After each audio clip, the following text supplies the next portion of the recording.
Welcome. You have reached review time with Imperial, and today's review will be Kaleidoscope, a Netflix original. Subscribe to the channel, like the video. Let's begin.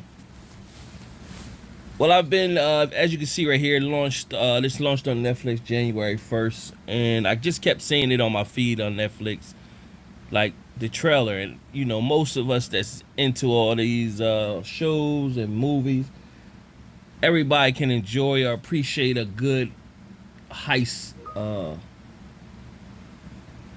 movie or series, especially from Netflix. When Money Heist was a big hype during the pandemic, and that was a real good series, even though it got repetitive and a little wonky as the seasons went on. But and I really don't like how they ended it either. So, but we get this one a shot. It seemed interesting enough. So let's just go over the cast first before we go over it. You got Leo Pat, played by Giancarlo Esposito, familiar actor that's been in several movies. You got Rosalind Elbay and Jay Courtney play as husband and wife of Judy and Bob Godwin. Ava Mercer, played by Paz Vega. That's supposed to be like Leo's like right hand person that pretty much is his go-to for the whole show. You got Stan Loomis plays as Peter Kendall. RJ Acosta Jr. plays as Jordan Mendoza. He's supposed to be the driver, but he didn't have a real true role throughout the whole series. Roger Salas, played by Rufus Sewell, and what he is like the villain, the arch nemesis to Leo throughout the whole film. And you got Tati Gabrielle, played by Hannah Kim, which is Leo's daughter. Then you got FBI agents, Nazan Babasi plays as Neosha Noor. Then you got Sam Utobi, that's played by Bubba Wilder. So that's pretty much the cast of the most important players in the show. So when you hear about this series will tell you that you can start this series. It's 8 episodes. You can start at any episode and still get to the end and still get the full piece of the story. So it's supposed to be like a cool way. Hey, I can start at episode 4 and then go from there in a particular order and get pieces of the story that way. I don't think so. I just think the order that they have it set as, that's it. Because it starts off in the beginning that each episode that you go into, the colors of the episodes, it'd tell you like how many years before the heist or how many weeks before the heist. It'd say whatever it's saying to you. It'd say how much time before or after the heist or whatever. So I think the sequence that they have set for Netflix, that you go in that sequence and you'll get everything you need to go. Like the first episode, which is the green episode, is 7 years before the heist. So that episode starts off with Leo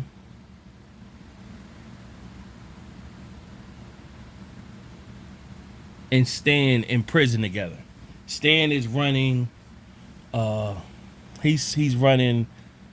He runs in the kitchen and he's like into like herbs and stuff like that. So he cooks for everybody, but he's also gets his girlfriend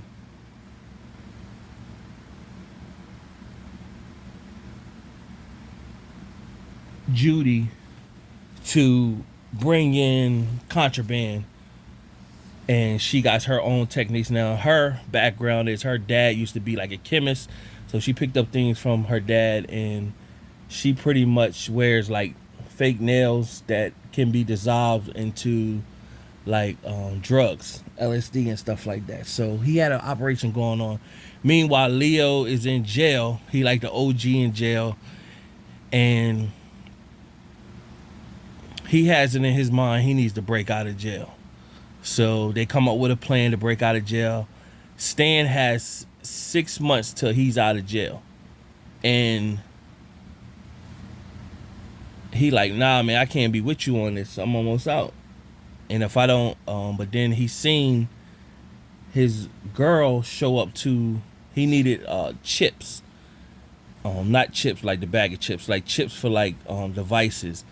And he seen this guy Bob show up with his girl, and he knew if he stayed in jail 6 more months, his girl would be attracted to Bob and end up messing with Bob. And honestly, that's what ended up happening because he didn't get out. Him and Leo put the plan together. Leo befriended the doctor. He worked at the auto shop, told the doctor he could fix his car for free. And when the doctor did that, he made a way to put in the doctor's car when he made his escape, that he'd be able to fit in the doctor's car and get off for the prison grounds or whatever. And that's kind of how it starts. Stan pretty much, when they was going to escape, he knew they would get caught, so he just told Leo go. And he pretty much talked to the guard and distracted the guard to go the other way while Leo got a chance to leave. So by the time the cops had discovered that Leo had already left and took the doctor's car, burnt it up with his dental records in the car. So on record, it looks like he's dead. Meanwhile, he had a woman by the name of Ava, who was his running mate before he got to jail, that pretty much was like his right hand, always been his right hand.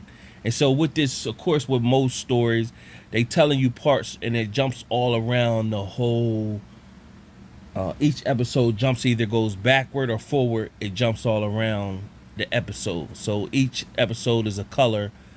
The green episode, and then it got the yellow episode, the blue episode, the red episode.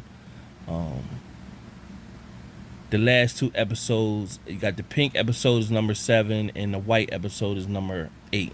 So what happens is you find out that Leo, how he got in jail is him and his partner.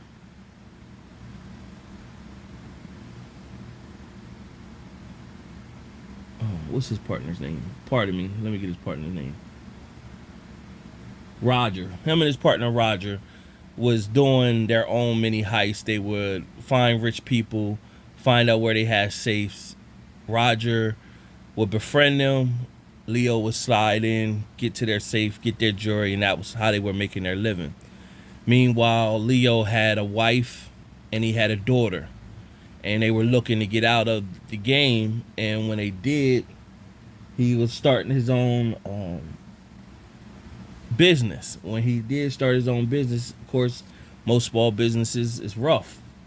So they were defaulting on, the rent and stuff like that. So the wife is a accountant. So one of the times that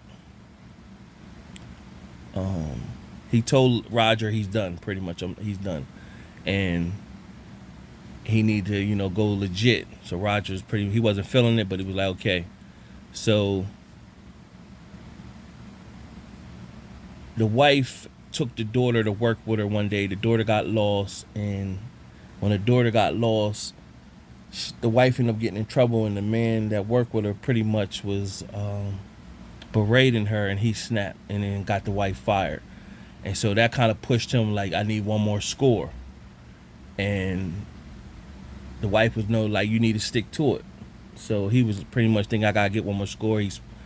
And Roger popped up out of the blue and said, hey, I got this score. So the score ended up being where the wife used to work.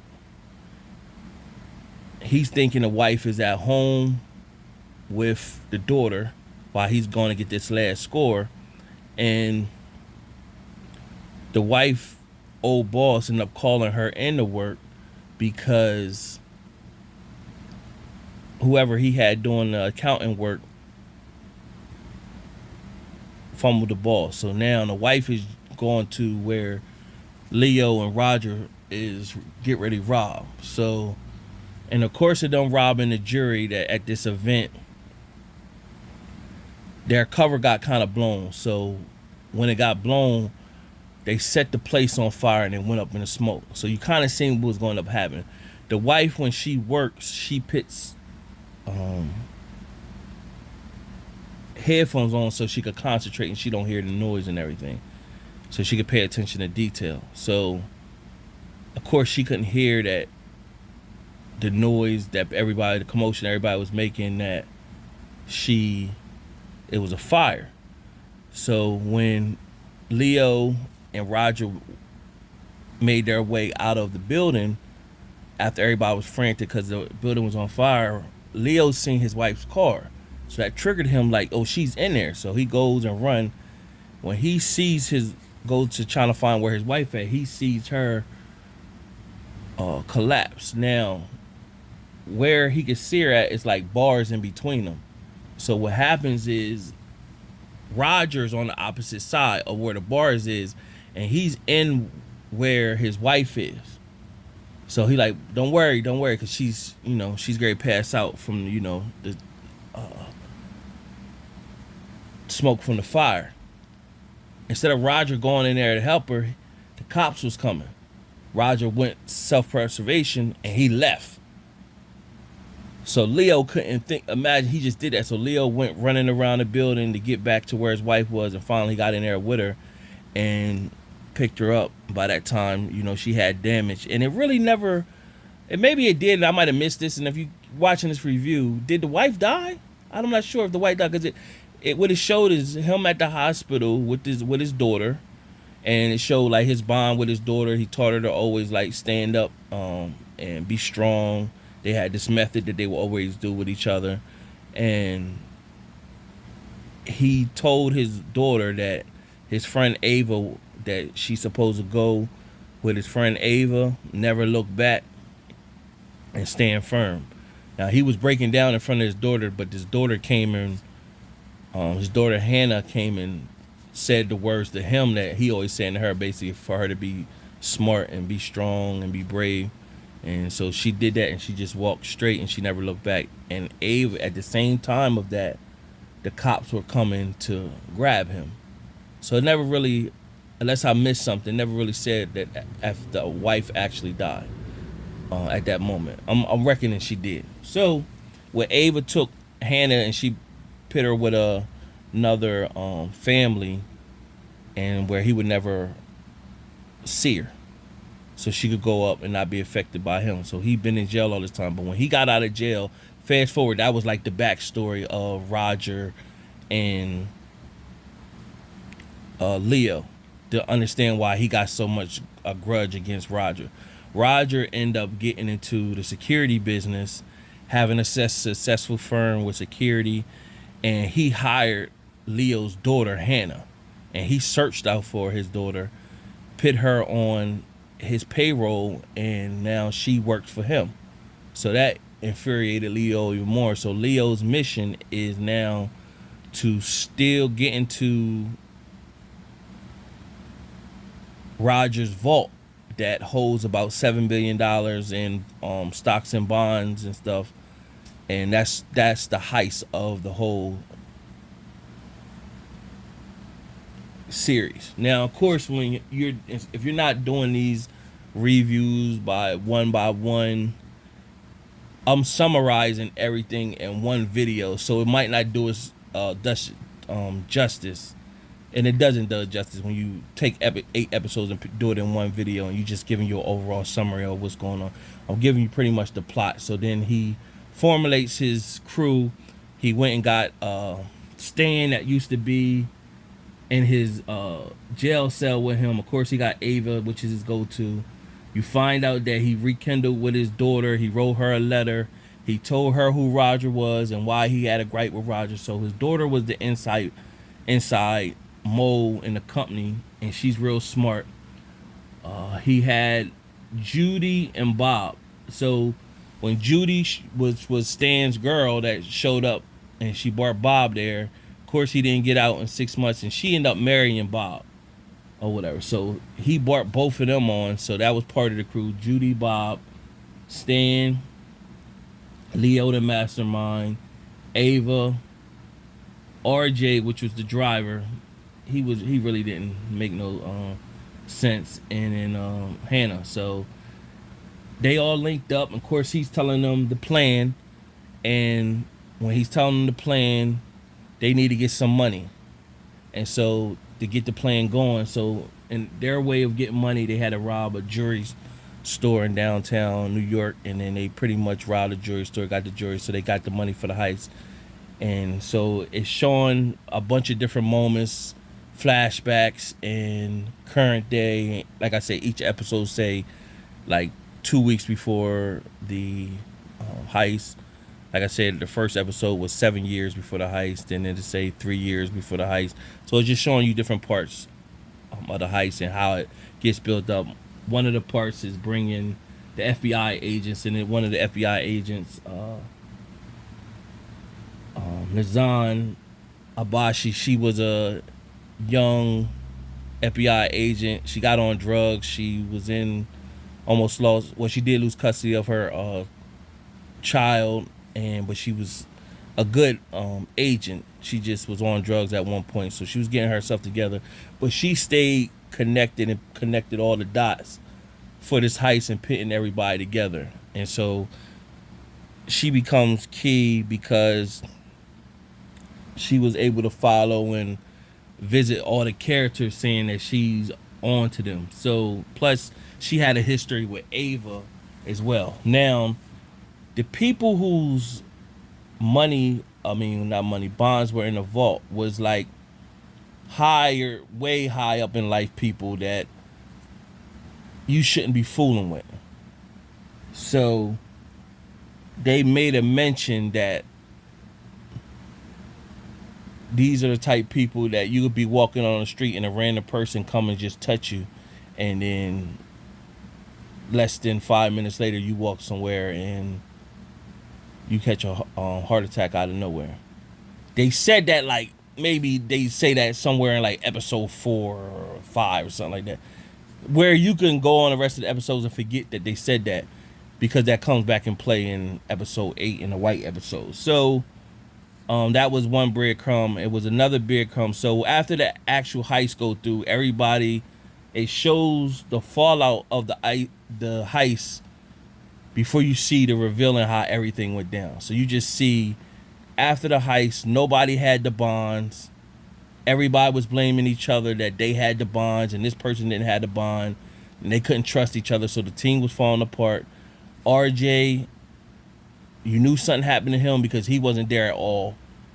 They knew he was dead, but nobody was saying nothing. But you could see it when you get to see in episode 8, which is the white episode, that how he actually died. Bob wasn't there either, which is Judy's husband. He wasn't there either. They said Bob was down. Judy knew that Bob was down, and she knew that RJ was down for a fact, but you don't know why she knows that. Then you still got Stan, you still got Ava, and you still got Leo. Now the FBI, they still trying to find these people that's they know who's part of the heist, but they don't know where anything is. Meanwhile, Roger, when he sees what they use for the heist is that these tunnels in New York City has like a water, old tunnels and subways in New York City, and if it gets real bad with water, where the location of the building where the safe is, it can get flooded with water. And so that's how they was able to get into the vault. They used Bob and Stan to open the safes so that they could get the bonds out. Meanwhile, when Roger finally showed up, when he's looking at the feed from his house, of course they put the devices in where it just shows him one feed like it's good. By the time he actually sees that stuff going on, he's calling Hannah, and now Hannah playing her position like she don't know nothing. So Roger pretty much at that time thanking Hannah for coming the next day, and he tells her, don't tell those powerful people, hey, don't answer that call, letting them know that their bonds was stolen. So he's trying to figure out how to get them. So he got his like street team henchman Carlos to go out there and to do the dirty work to find the bonds, but his friend Carlos ended up getting killed after all. Leo and them had a shootout with him and killed him. And it's a moment where Hannah's Gary leave for the day after coming in after the heist, and you see a guy leave in a FedEx truck. A FedEx cart. When I seen that guy, I said, "There go the bonds right there. That's the bonds." So, but when you're watching this, but this had probably happened like say that was episode 6. So by the time the next couple episodes, you could forget that that guy had walked out. But when I seen it, I said, yeah, that's the bonds right there or whatever. So nevertheless, what ended up happening is once they got the bonds loaded up on a truck, there was a moment when RJ said, hey, they didn't load up yet. What's going on? What was happening is Hannah, with her mate, pulled the actual bonds out, replaced it with fake bonds, and she didn't tell anybody. She eventually ended up telling her dad what she did, and that she took the bonds because the people that they were going to steal the bond from, they're powerful people. There's no way you're going to get away with that. That's $7 billion. So Leo was like, man, and he was telling the group like the bonds are secure, but he really wouldn't give no like true information.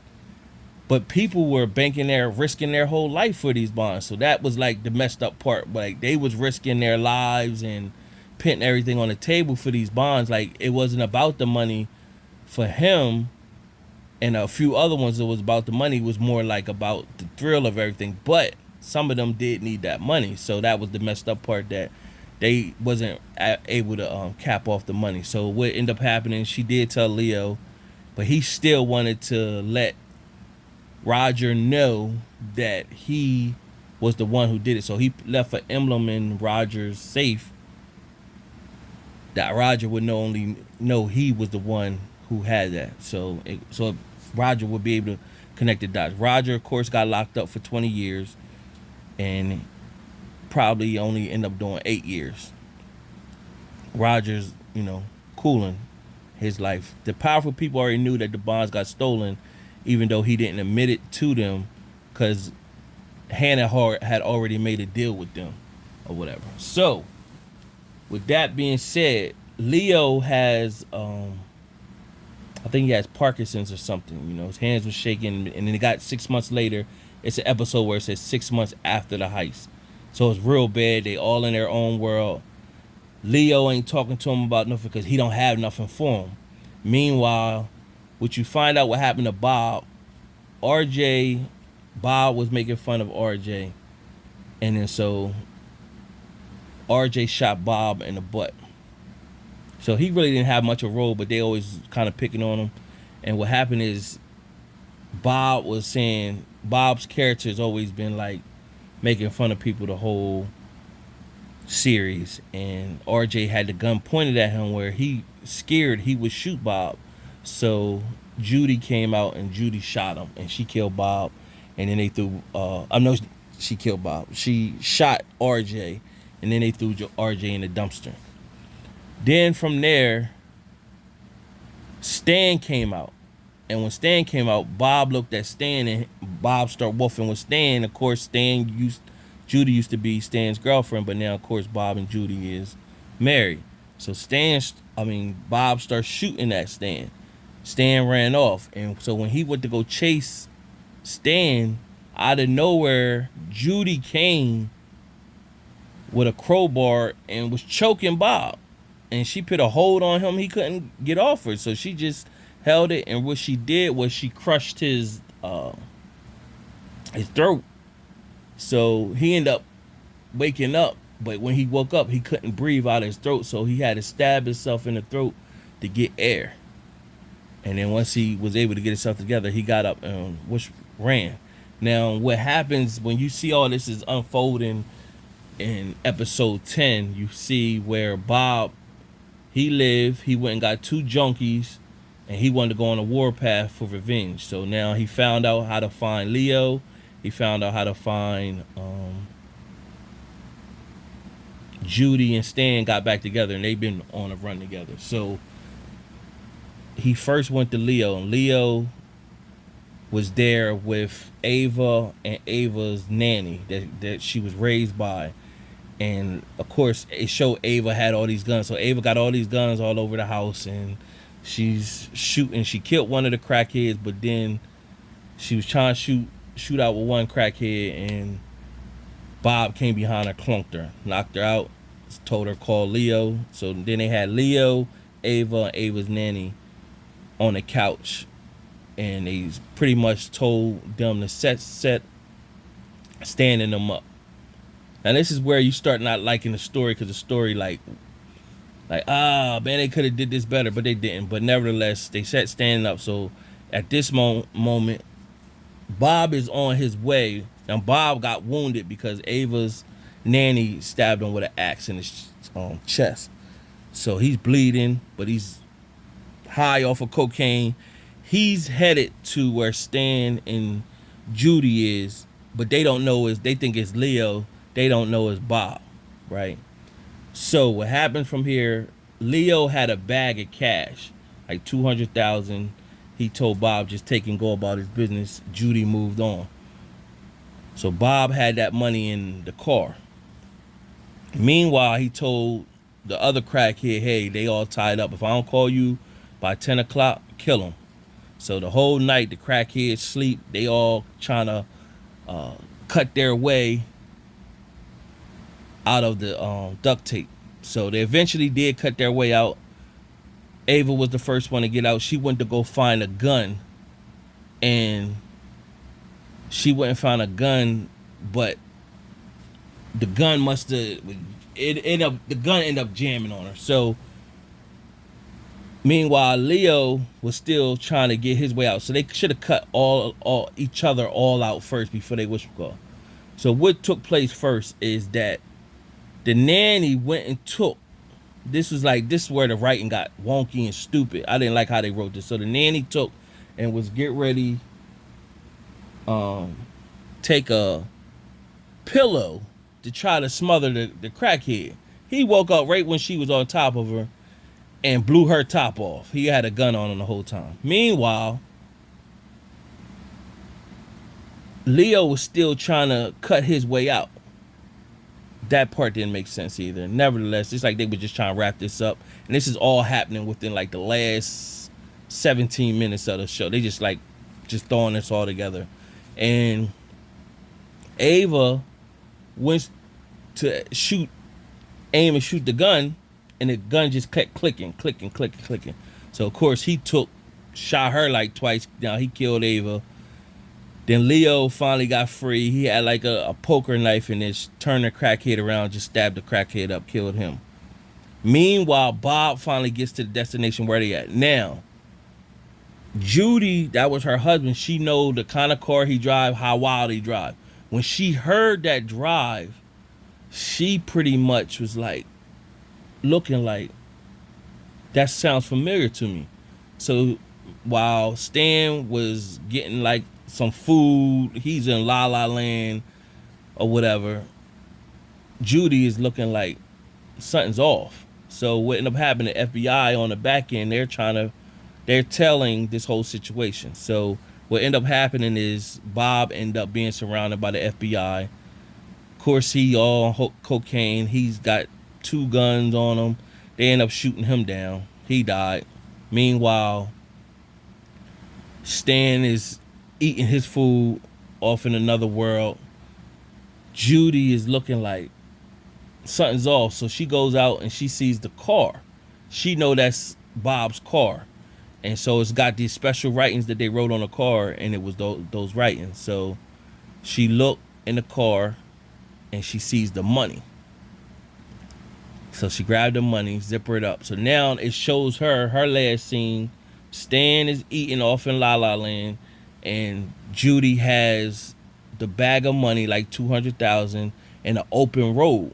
So it leaves right there to leave you whether you don't know whether she goes and grabs Stan and say, "Yo, let's go," or she just jump in the car on her own and roll. So it leaves it open ended right there. Meanwhile, so you got Leo. He finally reaches out to Hannah. He didn't. She just told him, reach. Because she destroyed his plan. He would call her when he was ready. So eventually, he called her. He got a chance to meet his granddaughter, and he was basically giving his like goodbyes in a sense, but telling her like, "This is." I'm just saying hello, but it was kind of like saying his goodbyes at the same time. She did want him to meet his granddaughter, and so it leaves with Leo out of nowhere. He's walking through a park with a cane and his suitcase on wheels, and it gets to a moment where he's walking underneath the bridge. Now, part I didn't mention, Roger, when he was in jail, Leo did go see him in jail, and they talked, and basically Roger broke down how much time he got. He could see Leo shaking pretty bad, and he like, "Well, how much time you got?" And basically he said, asked Roger, "Could you have saved his wife Lily?" And Roger was like, "I don't know." And so that was that. Meanwhile, Roger did have a son. That son was in school. The son was kind of weirded out in a sense, but he didn't have a real role, but you find out he got a significant role, because now when it shows Leo walking underneath the underpass in this park, and it's like a tunnel. I don't know where he was walking to in a park, and go into a dark tunnel with a cane and luggage. I don't know what that was about, how that even happened. But nevertheless, you see somebody walking behind them, they pull out a gun. Now, there's a shirt that Roger's son had on earlier in the episodes, and then that same person, whoever this was that was following behind Leo, had the same shirt. And the way that it leaves off with Leo is that the person shot him. That's what it looks like. It fades, and then you just hear a gunshot. So that's open ended. You don't know if he really was shot. You don't know what it was. It could be somebody was tailing Leo and then shot the guy when he was getting shoot Leo. So it's just a lot of ways they can spin that. The FBI agent. So that breadcrumb that they said that somebody out of nowhere will reach you. So they kept telling the FBI agent, she's still trying to connect the dots. They telling her let it go. She's trying to connect the dots with the powerful people, say what happened to their money. Meanwhile, Hannah took their money and washed it clean, so now it's legit money. The FBI agent went out walking on lunch, and somebody stopped her, asked her for directions to the subway or something. And then when she gave them the directions, they gave her a handshake like "bless you." And as soon as they walked away, she walked off like a couple steps, and she collapsed, caught a heart attack. So that's what ended with her. So the remainders of the only people that lived was pretty much Hannah,